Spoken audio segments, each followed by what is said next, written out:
wake up with a smile, and then in a while, come to lunch with the ladies. Lunch with the ladies. Lunch with the ladies. Lunch with the ladies. Welcome to the Libby Show, Lunch with the Ladies.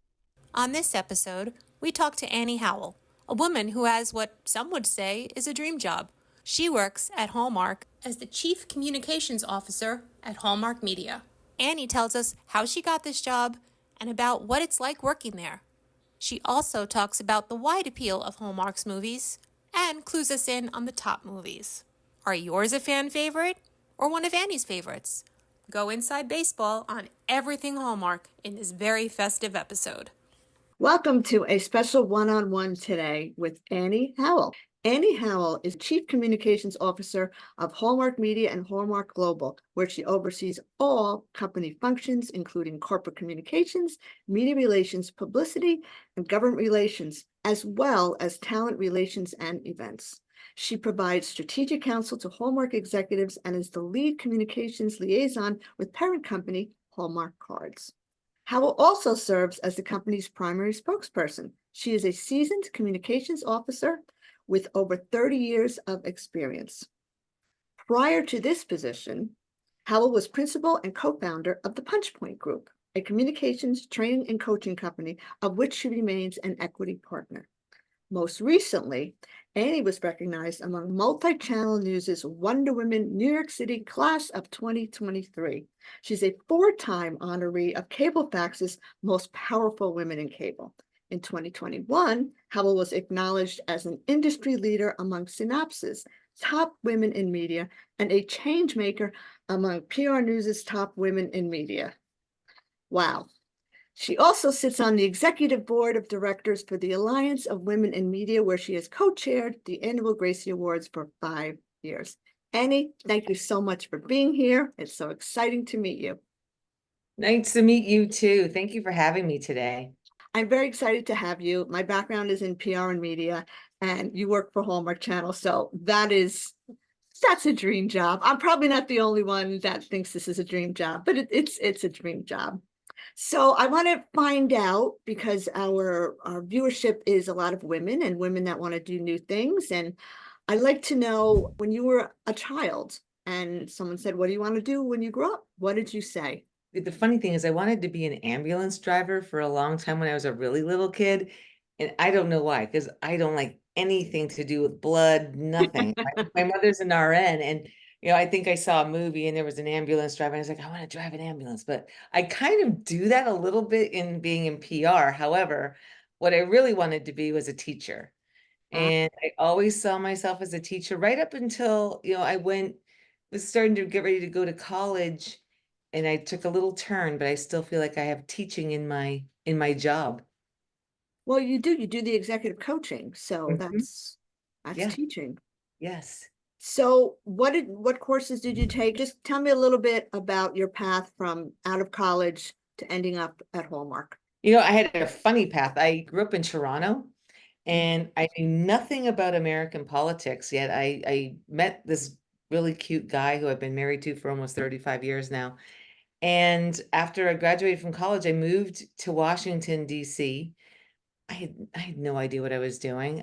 That DC's fine. There's a cute boy there. However, what ended up happening is it ended up being an incredible career journey. I ended up at a very ground level working for two former press secretaries. I worked for Jody Powell, who was President Carter's press secretary for 13 years, and with Sheila Tate, who was Nancy Reagan's press secretary for the latter half, or about 8, when Jody and she joined forces to create Powell Tate. So that's how I got into PR. I was always able to write. I was always a strong communicator, even though my degree was business administration and tourism industry. I thought at 17 I wanted to run a hotel. I knew in my heart what I really wanted to do was to write and to do exactly what I ended up doing, which is funny. Writing is such the heart of things. And if you're a writer, if the writer is in you, like I worked at a large PR firm in New York City, and two of them, everyone had a book in them. Every PR Yes. person wants to write.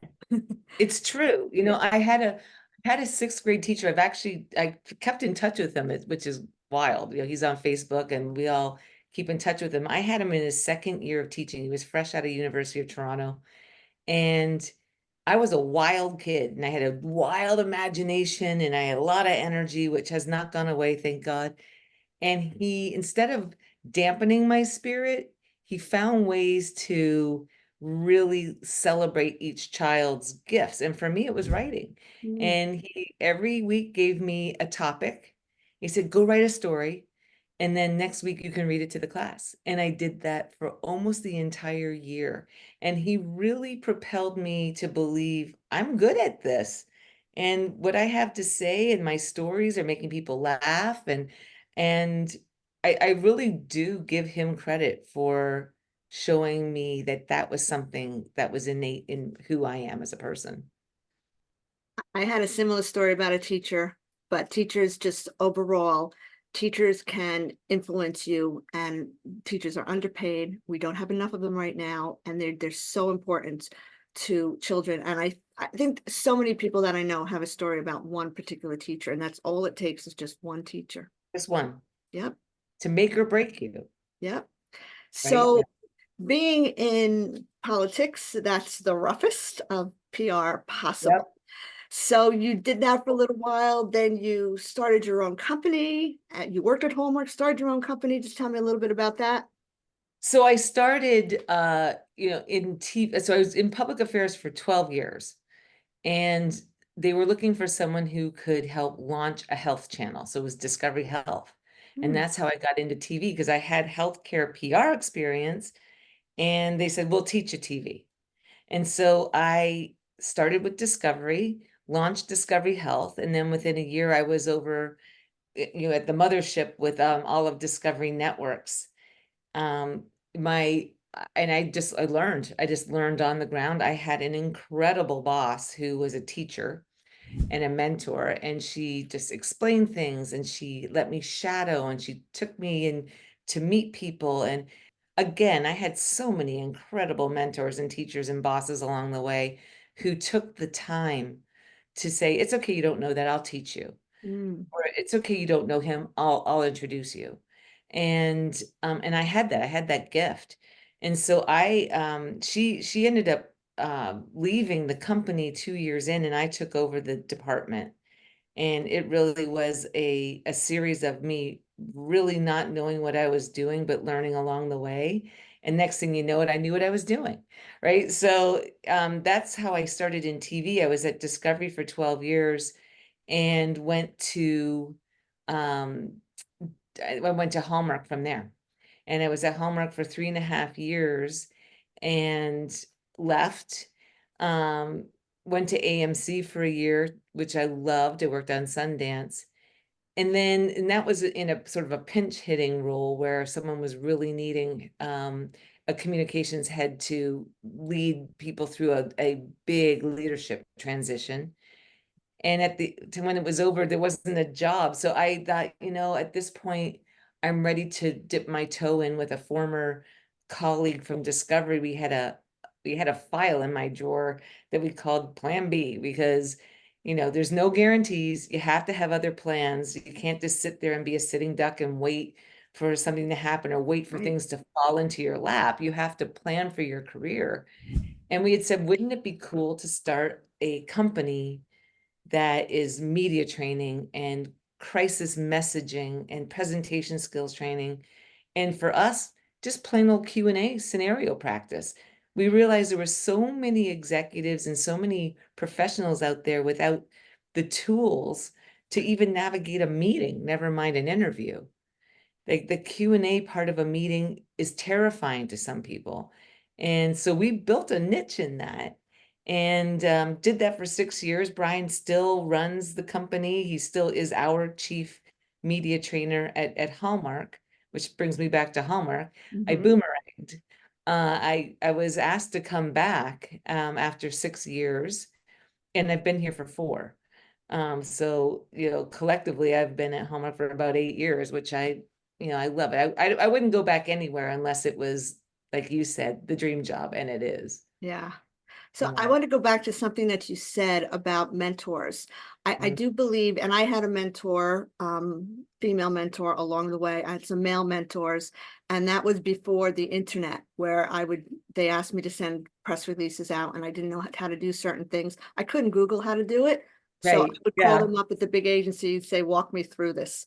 So how do you feel now about remote working where you don't have that personal? I mean, I developed that relationship with those mentors because it was personal. I would go in their office and say, how do I do this?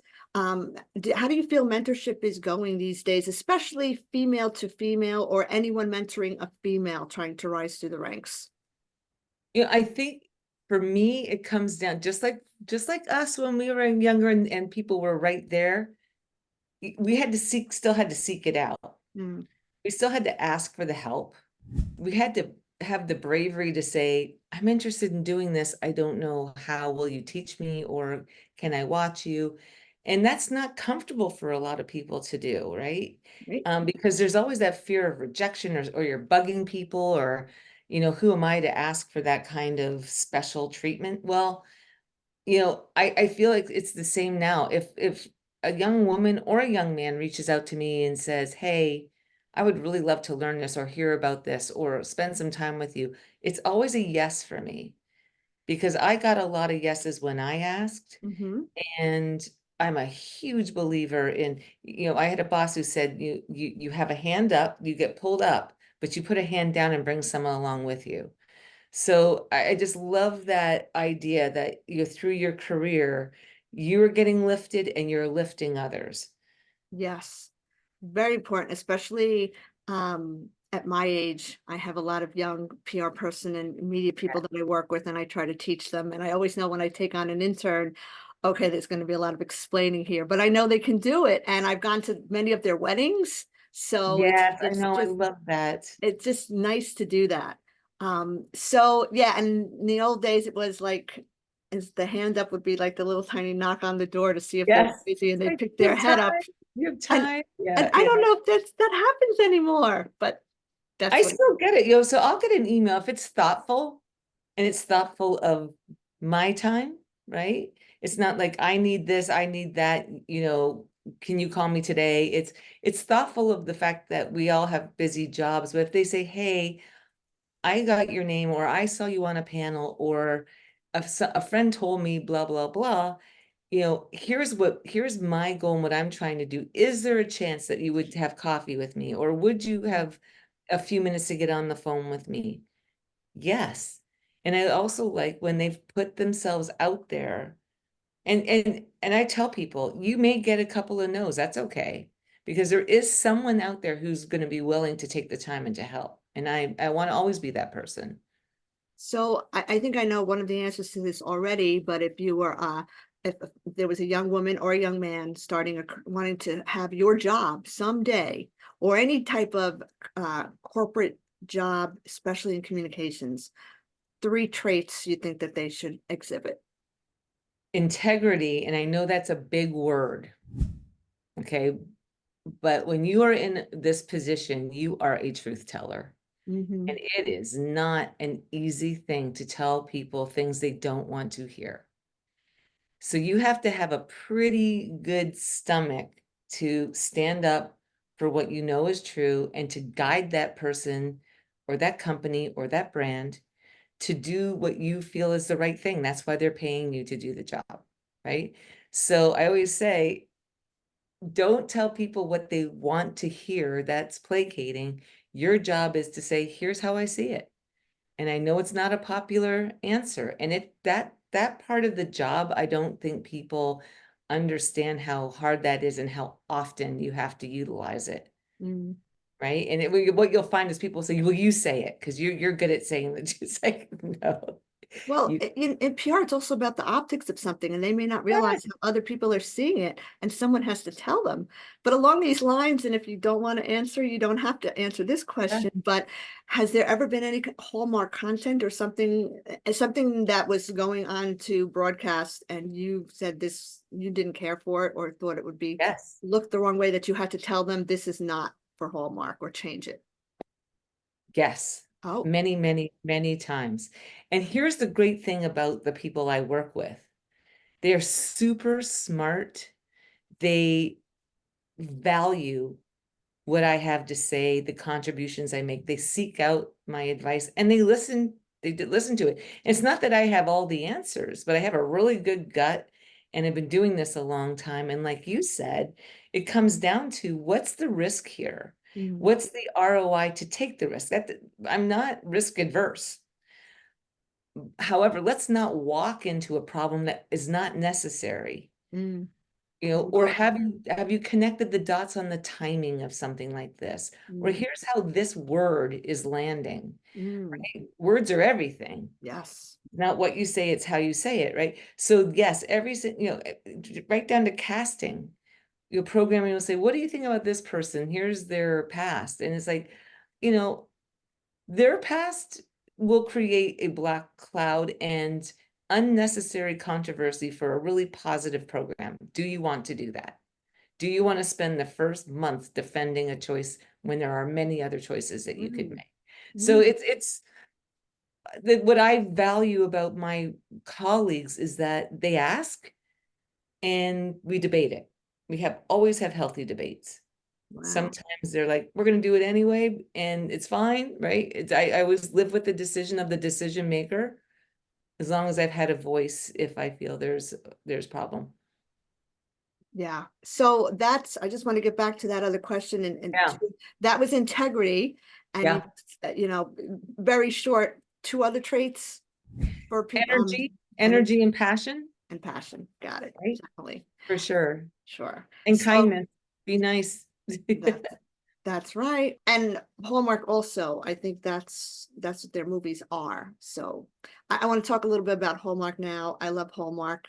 I always say the movies are like a glass of wine because they just calm me down. Yes. The slogan now is it's where love happens, but Countdown to Christmas to me it's like a season unto itself. The weather starts to get cold and I'm like, oh, look at these movies that are coming up. And my husband will say he'll know when Countdown to Christmas is on because Hallmark will be on all the TVs in the house. Yeah. Yeah. We hear that a lot, which we love, obviously. Yes.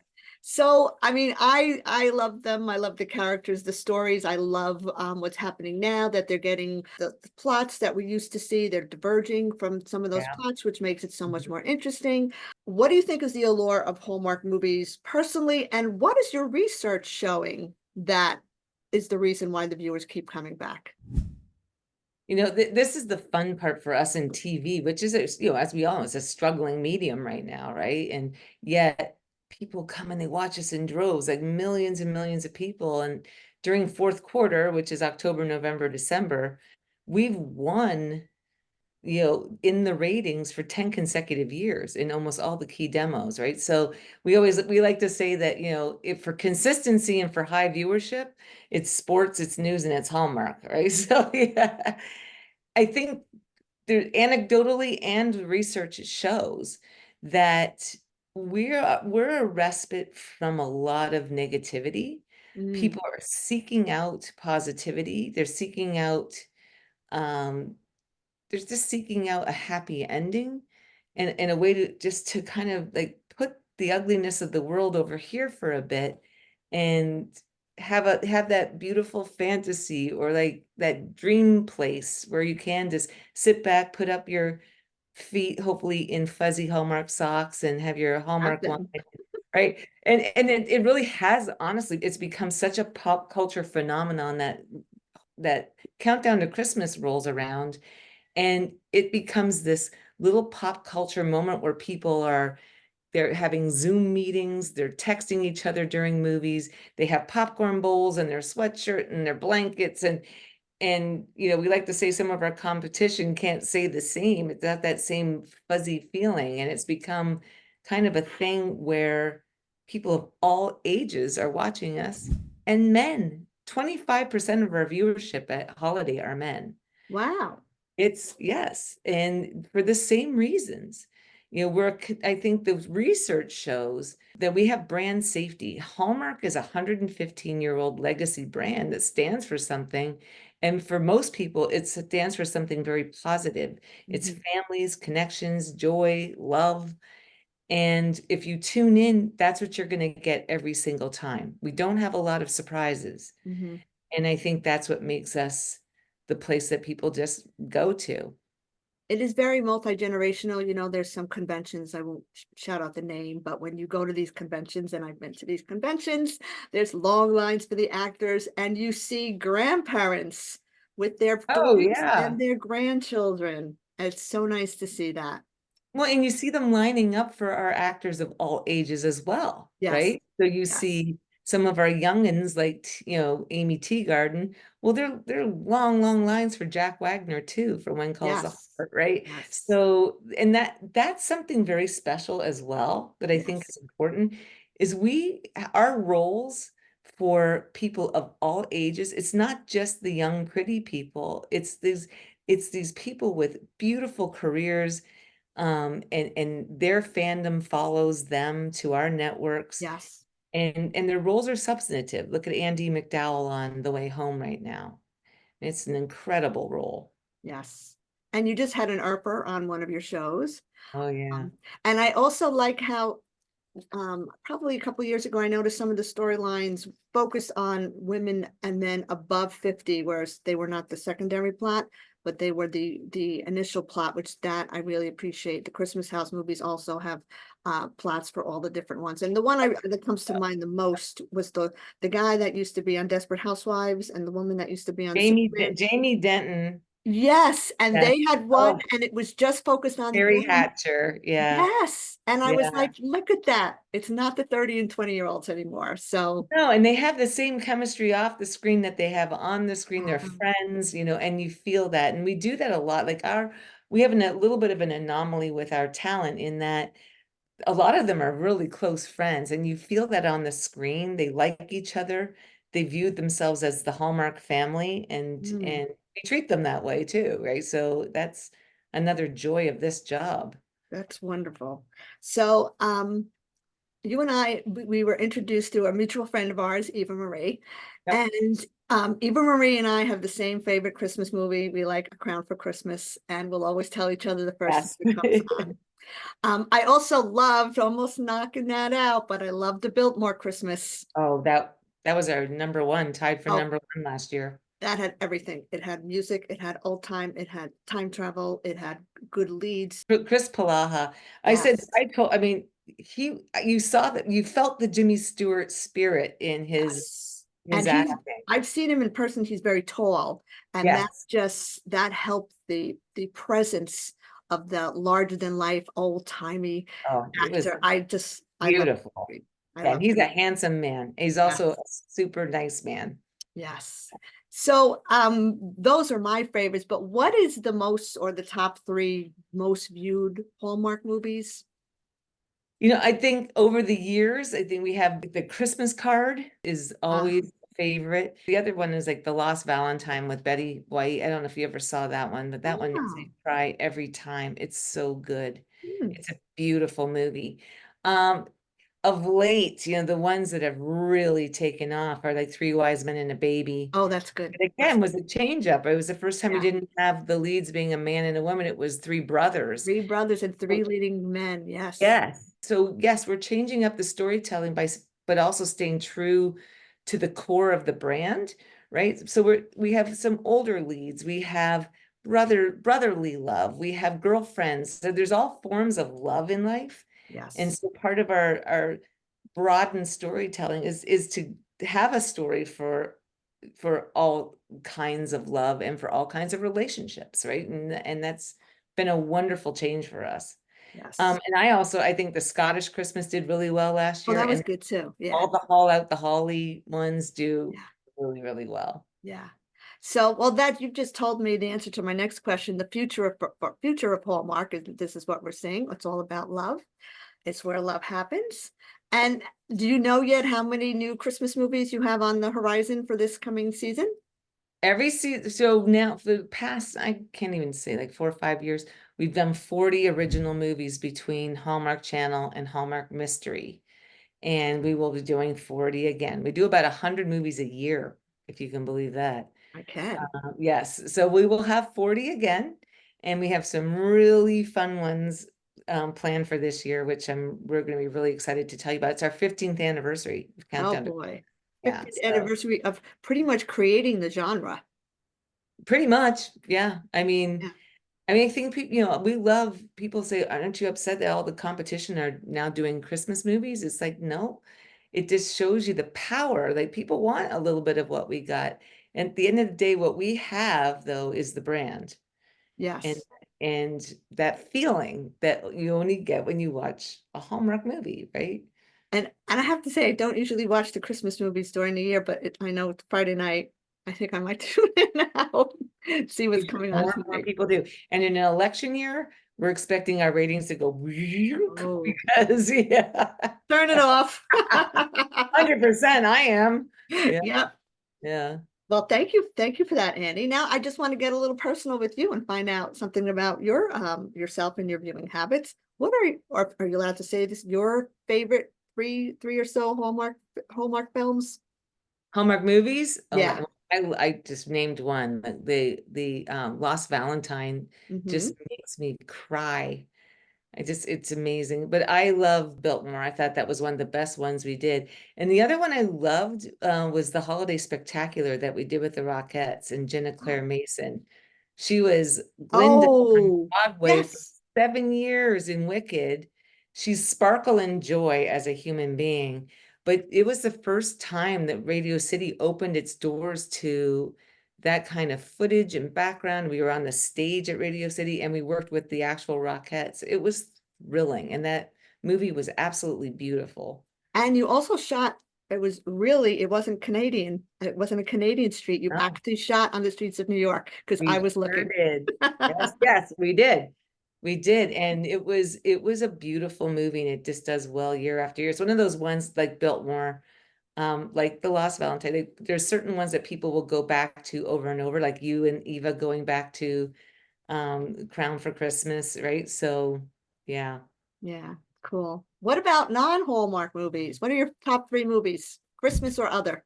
It's a joke in my house, and it was actually banned for a time because I was watching it so much. I don't know why. Maybe I was going through a phase, but Rudy is my all-time Oh, favorite okay. movie. I love it. I love the perseverance. I love the struggle. I love the music. That score is out of control. It's so beautiful. I love that.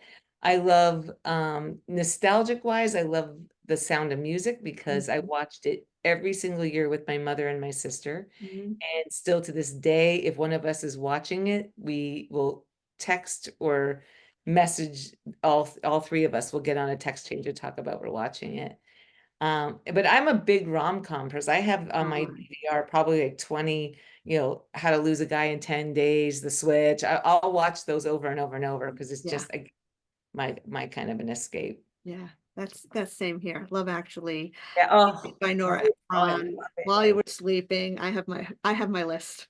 Yeah. Sleepless in Seattle. Sleepless in Seattle. Oh, that's Ah, The uh, Family Stone. Love that one. yes. Yeah. Um, Question personally. You have a very stressful job. How do you de-stress? I I I work really hard on four elements, that are important: your physical health, mental health, emotional health, and your spiritual health. And as long as I'm tapping into something for, each of those areas, I'm pretty grounded. I'm a very spiritual person. Mhm. Prayer helps me. Uh, and I exercise every single morning, even if I don't feel like it, because I feel like just movement is medicine. Mhm. And I eat incredibly well. I really do take care of myself, um, because I feel like it's important if you're going to show up for other people. If you're not healthy, you don't feel good, you're not going to show up. Right. Well, it gives you the energy to do what Yeah. you're doing. Especially as you're getting older. Like, look, this job was one thing when you're 30. It's another thing when you're in your late 50s and I'm going at a faster pace than I ever have in my life. But I can keep up because I have energy. Yeah. Doesn't mean I don't get tired. And I have to really listen to my body a lot more now than I ever have. And to not talk myself out of thinking, well, it's okay. What are you doing? Why are you tired? You're tired because you're older and you're working in a grueling job, you're commuting to New York and you're tired. That's okay. Take care of Yeah. yourself. And that's something, I mean, we have a lot of older viewers. I like to call them Libbies, ladies living in their best years. And Yes, this is one of the issues. Why are we getting tired? Because we're doing the same amount or even more than when we were younger, and then we don't forgive ourselves, but this is why we're getting tired. So, absolutely right. and many of Yeah. us are looking to ways to combat that tiredness. And sometimes there isn't. Sometimes you have to take 10 minutes out to just sit and do nothing. So shut your eyes. Yeah. You know? Yeah. Get a good sleep is like you hear sleep. Yeah. Sleep is key. Sleep is key. Ariana Huffington, when she turned a major age, she was all about sleep. And I'm like, now that the age Right. she said it, I'm like, oh yeah. Oh Just yeah. like babies growing up is going to go really fast. You're like, yeah, this feels like forever. Now they're gone and they've been gone. And it's like, right? I know, I Yeah. know. That's why every day you just have to appreciate everything. And even like, taking a 10-minute breaks, put on a Hallmark movie for 10 minutes, close your eyes. 100%. Yes. Do you So work 9 to 5? I don't. no, I I work don't. around the clock. So Same take those here. moments for yourself when you get them. That's right. Yeah. It's not, I find it's not picking out days anymore of relaxing. It's picking out an hour or two of relaxing. Get a break. Yep, I Yeah. understand. Okay, I'll ask you one more question. Actually, two more. One that is a surprise question. Best Okay. part about being the age that you are right now? That I'm good with it. I lost my brother. He was 46. I Oh, lost to a rare form of cancer. oh, I have never complained again about a birthday. I've had, Eva, like people in my life who've had great, tremendous loss. I am so grateful for every birthday that I get. But what I love is I just know who I am. I know what I want and what I need. And finally, I'm okay with it and I'm okay asking for it. I hear that often, and I hear that often, but not often enough. And it's a lot of times it's people that have suffered losses that say that more, and other people just breeze through life. Yeah, But the sorrow makes us stronger. I agree. Okay, I have a fun question now. Okay. This wasn't on my list. If you could star in a Hallmark movie with any Hallmark actor, who would you star with? Oh God, that's picking between the children. Or you can name a few, or you I can not love them even remember. all. But remember, I'm really tall, right? So I'd have to go Okay. for the tall ones because I'm 5'9", and a lot of them are my height. Um, so oh my gosh. Andrew and Tyler and Victor and Wes and Chris. And like there's not one, there's not one I wouldn't want to star with. They're just the most incredible human beings. What you see on that screen is truly what you're getting as human beings. And that I can't say that for every television company I've worked with. Mm. And the same with the women. And I would say, Annie, if I asked that question to anyone that watches Hallmark movies, they would give the same answer. I'll Yeah. start with any of them. Picking these guys, right? Yeah. They're amazing. So, last question is, what's in the future for you? Just working, loving your job, or traveling, or I joke about having a plan A, B, C, D. A is keep the one I have, keep the job I have. B is win the lottery and run away somewhere great. C is, what's next, right? And what's next is I would probably, yeah, I can see myself rejoining forces with my business partner and continuing with media training and crisis messaging, and I just love it. I love teaching people to be better at who they are and to set them up to be strong. Like to stand up there in front of a crowd is hard. To stand up in front of your boss can be hard. So I love that part. And then I am on boards, but I'd like to be on more paid advisory boards and committees. And I think that's a good path for me. And then travel as much as I possibly can. Mhm. Yeah. It's wonderful. I'm sure you get to do all of that, especially since you eat so well and exercise. We'll see. I just So, gotta not be distracted and get hit by a bus. yeah, no, After all that work, I'll get you. right, right. So, Well, Annie, it was just fascinating talking to you. You do have a dream job, and I thank you for all that you do for Hallmark and for us so that we have something to tune on all through the year and especially at Christmas. So at the end of each show, I always say the same thing, and this actually is something very along the lines of Hallmark philosophy is every day, find some joy and give some joy. Thanks for watching. Wake up with a smile.